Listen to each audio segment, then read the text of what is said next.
Talod ward number 4 PM Ayushman Vay Vandana માટે ખાટલા બેઠકનું આયોજન। Story report by Dilip Parmar, Talod.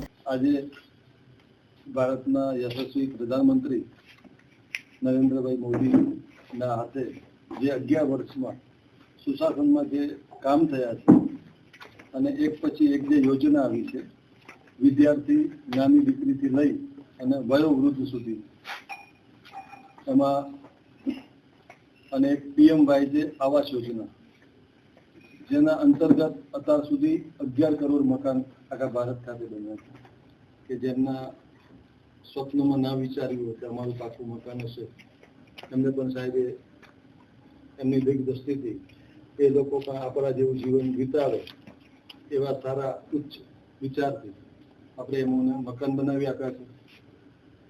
અને કોરોના કાળથી આજ સુધી અસંખ્ય લોકોને મફતમાં અનાજ વિતરણ આપવામાં આવે છે।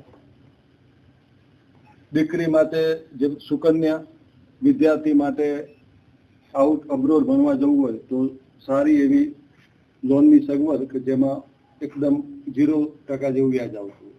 આજ રોજ અમે વોર્ડ નંબર 4 ની અંદર જે 70 વર્ષના ઉપરના વ્યક્તિ છે અને 70 એ લોકોને આયુષ્માન કાર્ડ જેની યોજના છે વય યોજના, તો એની અંદર કઈ રીતે લાભ મળે છે તે વાત કરવા માટે અમે ઘરે ઘરે ફર્યા છીએ અને આયુષ્માન કાર્ડની અંદર આવા વ્યક્તિઓ દરેક લોકો લાભ લઈ શકે એની વાત કરી હતી।